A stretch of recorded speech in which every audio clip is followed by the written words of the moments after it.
Hello, kamusta po kayo? Dito na naman tayo, magbi-video tayo, konting update sa ating journey para sa ating isda, no? Yung in-order natin from Indonesia. Kuha na natin siya sa airport, sa cargo ng Southwest Cargo sa LAX. And unfortunately, meron lang hindi naasahang nangyari. So, ang order kasi natin na PKBM is 4 pieces, 2 male, 2 female, so dalawang pair. Unfortunately, ang nangyari is tatlo lang yung dumating kasi yun yung naibigay ni transshipper from Indonesia. Hindi natin alam kung ano nangyari pero ina-update pa natin si seller and also the transshipper sa Indonesia at the same time yung transshipper dito sa LA.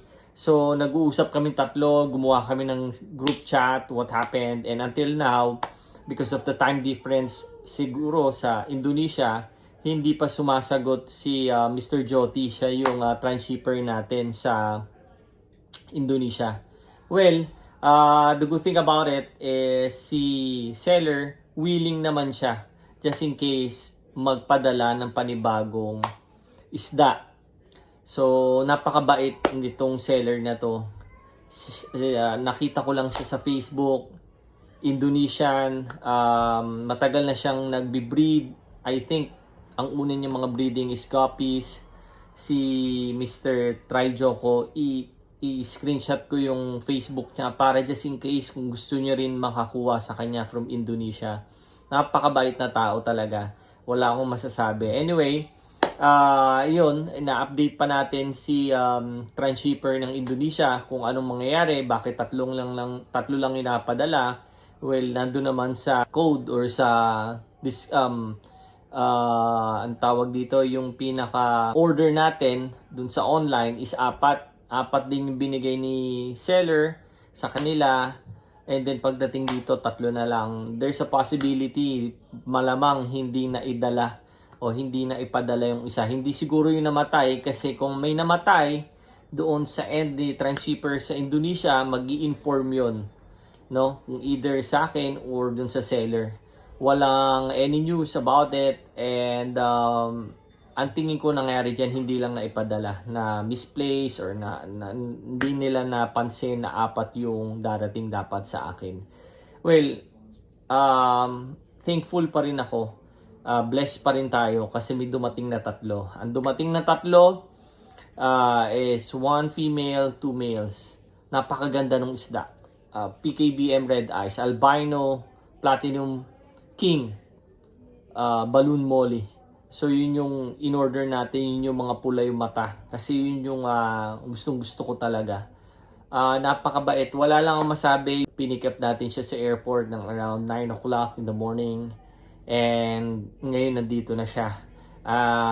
Napaka-healthy nung isda. Wala akong masabi. Ang ganda ng langoy. Kung makikita nyo rito, i-video ko. Ayun yun. Ay, lumalangoy doon. Yung isa. Yan. Ito, yan. Yan yung dalawa. Ayan, lumalangoy-langoy sila. Ayun yung isa. Ayun, kung nakikita nyo. Napaka-healthy ng mga isda. Wala akong masabi. Ang gaganda, quality. Talagang balloon, kumbaga ibig sabihin. And napakaganda niya for materials. Ngayon guys, may question ako. Ang question ko is, dito kasi sa LA, medyo malamig ang panahon. Right now, nasa 78 kami. Ano bang ginagawa nyo? Lalo-lalo na yung mga nando sa mga lugar na nagbi-breed ng same, ng mollies, ng platinum balloon mollies na malamig. Are you putting heater ba sa inyong tank or pinapabayaan nyo lang ganon? Kasi what I'm planning to do is at first, lalagyan ko sila ng heater para hindi lang sila bamasyak. Pero eventually, I want to remove the... hindi pala filter, yung heater. Eventually, I want to remove the heater. Kasi gusto kong masanay sila do sa weather dito. Lalo-lalo na kung gagawin natin silang breeding materials. Kasi ang plano ko dito, it's not just like a hobby. Well, yun yung una. Pamparelax, hobby. Pero, syempre, eventually dadami yan eh. Ang gustong gusto ko talaga is masanay sila sa weather dito, lalo na yung mga manggiging anak nila.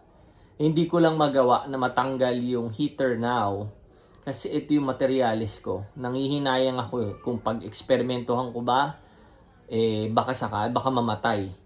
So, ang tanong ko is, kung malamig ba ang panahon or dun sa mga malalamig na panahon, let's say here also sa States, kung molly ba ang binibreed nyo, nilalagyan nyo rin ba sila na heater?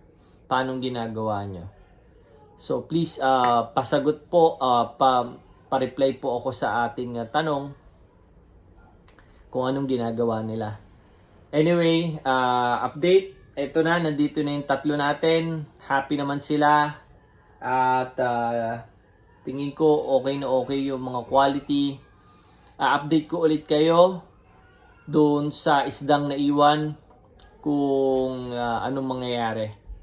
Pero natutuwa lang ako dahil doon sa ating seller, si Trijoko, napakabait, napaka-helpful sa lahat ng bagay. Anyway, sa susunod na video ulit, abangan nyo ang update nito. And ito nga pala yung nakuha natin kagabi na panibagong tub. May video ako niyan pero sa shorts lang. So, yun. Check natin kung anong mangyayari. Hanggang sa susunod na video. God bless. Always pray.